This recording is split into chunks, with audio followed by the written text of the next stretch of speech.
Alina struggled to console her friend Nadia, who wept profusely in her presence. Alina tried everything within her means, resorting to splashing water and clapping her hands in an attempt to snap Nadia out of her despair, but to no avail. In a last-ditch effort, she resorted to playing loud music on her phone, which miraculously seemed to have some impact. Nadia's tears ceased, her words fell silent, and she slowly rose from her seat, retreating to her room. She returned a mere 5 minutes later, clutching a gleaming gold chain in her hand. The vibrant yellow hue of the accessory shimmered brilliantly, capturing the attention of anyone in the living room. As Alina gazed at the chain, it momentarily caused her to forget the initial reason for her visit. After a sharp shake of her head, she heaved a heavy sigh and said, "Yes, my friend, you've landed yourself in a difficult situation. I did warn you it wouldn't end well." Through her tears, Nadia replied, "How was I to know? He seemed so charming at first, bringing me flowers, taking me to cafes, and watching movies together. I had no idea about his real activities."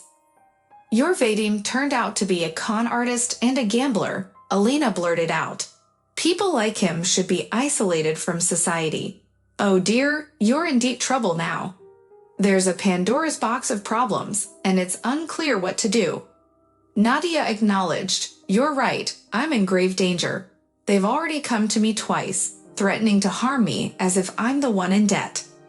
Alina questioned, "How did Vadim manage to manipulate you like this?" She stood up from her chair, her hands on her hips. "I don't know, I'm baffled myself," Nadia cried once more.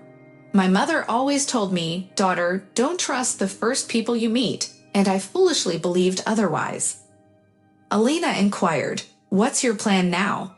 Nadia replied, "Honestly, I was going to ask for your advice." "You could consider selling the necklace to alleviate some of your debts," Alina suggested. "But I never took it. Why should I be the one to repay it?" Nadia protested. Nadia slumped onto the sofa, burying her face in her hands and sobbing loudly. It marked the start of yet another emotional roller coaster of crocodile tears. Alina decided not to attempt to comfort her any longer, realizing that there was little point in doing so if Nadia continued to pour out her emotions. She approached Nadia, gently enveloping her in a hug, her hands resting on Nadia's shoulders. Her expression mirrored her sympathy and pity. No matter what words she spoke, these emotions remained palpable. She couldn't simply walk away. She needed to see this psychological turmoil through to the end and come up with a way to assist her friend. "So, are you planning to sell the necklace?" She repeated her question. Nadia sighed and responded, "It does seem like a good idea. We just need to get it appraised at the pawn shop first." "That's a good plan. You can sell it there," she agreed. Nadia shook her head. "No, they'll only consider it as precious metal, but it's handmade, you can tell." Taking the gold chain from Nadia's hands, Alina examined it closely. Her eyesight was sharp, and she didn't need a magnifying glass. After a moment, she noticed an intriguing monogram on the clasp.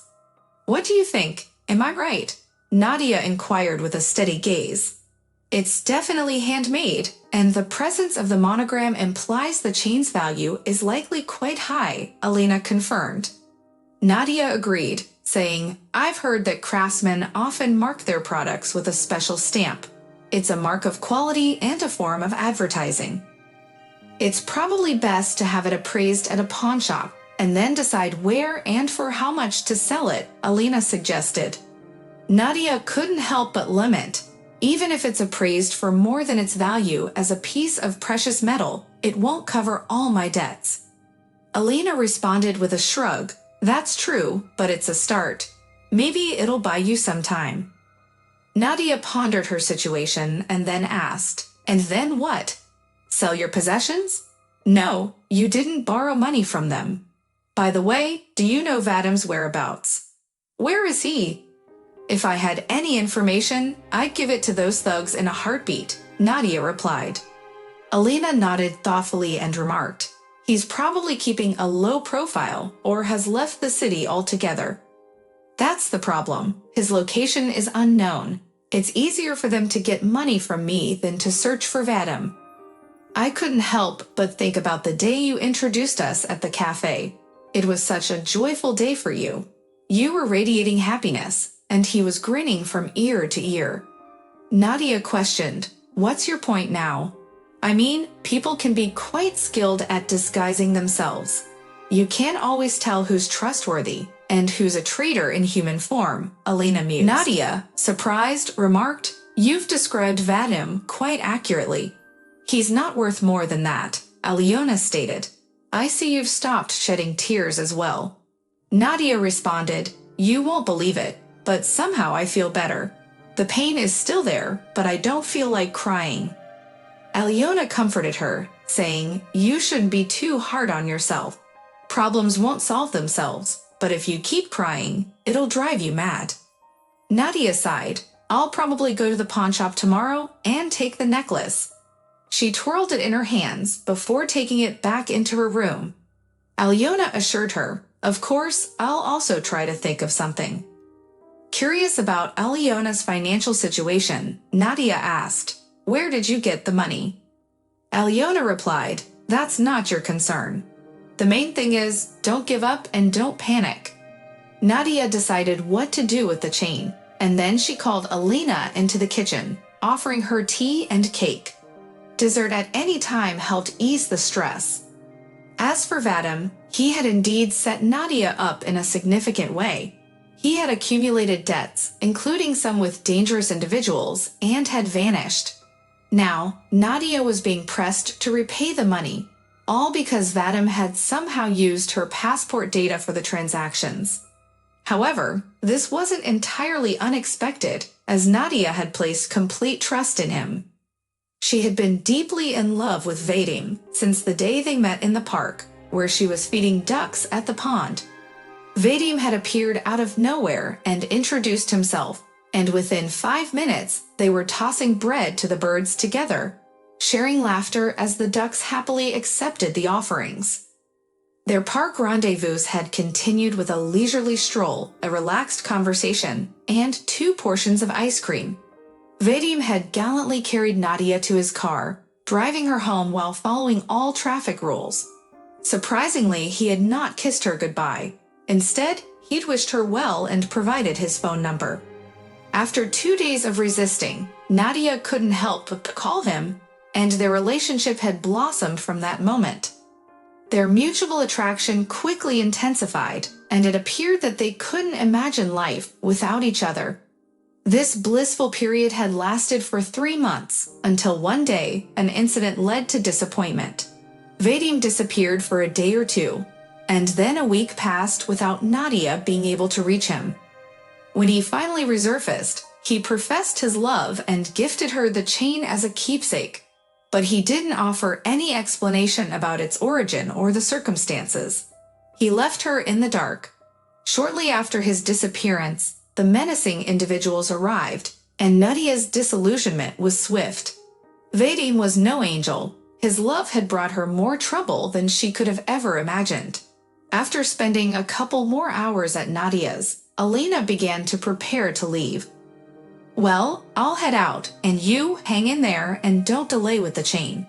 "Thank you for your support," Nadia said, hugging Alina tightly by the shoulders, her eyes brimming with tears.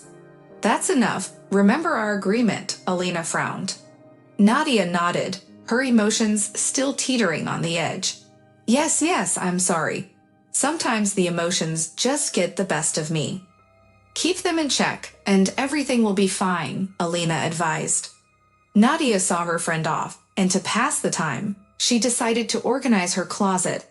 It had been a while since she'd sorted through her clothes, deciding what to keep for everyday wear and what to save for special occasions. However, thoughts of what if they come back? What'll I do then? Continued to haunt her. The burden of someone else's debt weighed heavily on her mind. Even as she lay in bed that night, thoughts of the menacing individuals troubled her. She feared they would return, pounding on her door, issuing threats, and hurling vile insults. However, on this particular night, no unwelcome visitors appeared. It seemed that the menacing individuals had given her a brief respite, possibly after tracking down Vadim and extracting the money he owed. This didn't rule out the possibility that her ex-boyfriend had turned up elsewhere, and she might soon expect visits from other equally menacing individuals. Nadia struggled to fall asleep, taking nearly an hour before she could finally rest her head on the pillow. Nightmares plagued her, with vivid images of Vadim taunting her with that accursed chain, treating her like a mere plaything. Thankfully, the nightmares eventually subsided, and Nadia woke up. Checking the clock, she realized it was time to start the new day, bringing with it a fresh set of concerns. After washing up and having breakfast, she went online to find the 2 nearest pawnshops. She read reviews and opted for the one with a professional jeweler's service, not wanting to trust the evaluation of her precious piece to an inexperienced appraiser who might overlook its handmade intricacies. She needed to ensure the handmade chain received the highest possible appraisal. Upon leaving her house, Nadia scanned the surroundings, but she couldn't spot any suspicious cars lurking in the yard. She let out a relieved breath and made her way to the Central Market. The pawnshop she had chosen was located there, and it had a reputation for offering good prices for gold items. She decided to forego taking the shuttle bus to avoid the discomfort of crowded, sweaty conditions. The market was only a 15-minute walk away, and Nadia figured the pleasant chirping of birds and the gentle breeze were lifting her spirits. It seemed like nothing or no one could ruin her mood. However, inside the pawnshop, an unexpected event shook her to the core. Thankfully, the situation was resolved peacefully and even turned out to be profitable. Though, it required Nadia to explain how she had come into possession of the precious item and swear that she knew nothing about its dark past. She pushed open the front door and cautiously entered the pawnshop, moving like a wary fox. She was in luck as there were no other customers at that moment, and only a helpful consultant stood behind a counter. He approached her and greeted her with a loud "Good morning." "Hello," Nadia responded, her tone uncertain. "Are you looking to have an item appraised, or are you just browsing?" the consultant asked. Nadia answered, somewhat evasively, "Yes, I'd like to get an evaluation for a gold chain." "Is it for sale or personal interest?" he inquired. Nadia replied, "For personal interest, and we'll see." She didn't reveal her intention to sell the chain, though she already had a plan in mind. The consultant said, "Then just give me a moment. I'll call our jeweler." He left the counter and disappeared into another room for nearly 5 minutes. While waiting, Nadia noticed that the surveillance camera, positioned directly above the counter, seemed to be pointed oddly in her direction. It was clear that she was being closely scrutinized, likely to determine whether she could be convinced to accept a lower appraisal or if she was a gold expert who couldn't be easily deceived. It appeared that the pawnshop and its employees were trying to maximize their advantage in this transaction. The room's door finally creaked open, and the consultant reappeared, this time accompanied by a frail-looking elderly man. Apart from his beard, he appeared to be around 70 years old. Nevertheless, age did not appear to be a hindrance to the quality of his work. Nadia greeted him with a nod, and the elderly man responded in kind. "Come over to the window," he said, pointing to a glass partition at the far end of the room. Glancing at the grinning consultant, Nadia realized there was nothing to fear. She walked toward the indicated window, while discreetly clutching the bag containing the gold chain in her pocket, anticipating an unexpected provocation. However, provocation did occur as soon as the jeweler received the chain into his hands and examined it with a professional eye. His expression changed instantly, contorting into an angry scowl as he glared at Nadia. A shiver ran down her spine. Remarkably, the consultant seemed to notice the change in the jeweler's demeanor and discreetly locked the front door with a key. Nadia didn't immediately grasp the significance of this action, but she soon realized that something had gone wrong and stepped back from the glass partition. She was then asked to stay a little longer. "Can you please tell us where you got this chain?" questioned the elderly man, emerging from behind the counter. Nadia answered truthfully, "My ex-boyfriend gave it to me as a keepsake." She saw no reason to lie and then buried her face in her hands, crying loudly. "Calm down, we're not going to harm you. There's no police here, it's just that the chain was stolen," reassured the elderly man. "I'm sorry, I had no idea. I didn't know what vetting was involved in," Nadia sobbed. "What's your ex-boyfriend's name?" he inquired. Nadia stopped crying, realizing they were treating her with understanding despite locking her inside the pawn shop. "His name is Vadim." "What else can you tell me about him?" The jeweler continued his questioning. Nadia, through her tears, recounted how she had met Vadim, where he had taken her, and what he had given her. She admitted that she had naively fallen in love with him during their 3-month relationship. At the end, she revealed with horror that Vadim had suddenly disappeared, leaving behind a significant debt. Now, menacing individuals were demanding the money from her. The jeweler shook his head, examined the chain once more, and spoke discreetly. "Even if I appraised it at 100%, it wouldn't be enough money," the jeweler explained. Curious, Nadia asked, "Why did you say it was stolen?" The jeweler replied, "Because it has my monogram on it. It's my chain. I'm a collector myself, as I appreciate beautiful things." Nadia nodded, saying, "I suspected something was amiss. I could tell it was handmade right away, and Vadim wouldn't have had the means to purchase it." The jeweler summed up the situation, saying, "Well, it seems you can't do without my help. Here's what we'll do. Write down my phone number, and when these creditors show up, call immediately." Nadia chuckled and asked, "And you'll come with the thugs too?" The jeweler nodded, replying, "Something like that." He gestured to the consultant to open the door, allowing Nadia to leave. Back at her home, Nadia was unable to shake off her amazement for an entire hour.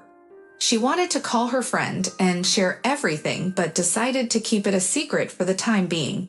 Before long, however, the menacing individuals arrived, pounding on her door and making threats. Shaking, Nadia dialed the jeweler's number and uttered a single phrase, "Save me," then sent a message with her address. Throughout their incessant knocking and shouting, everything abruptly fell silent. Nadia, peering through the window, spotted the jeweler standing near his car, conversing with the menacing individuals. They nodded in agreement and appeared to apologize. Puzzled by the turn of events, Nadia waited for the menacing individuals to depart before leaving her apartment. The jeweler was seated on a bench, holding the same chain in his hand.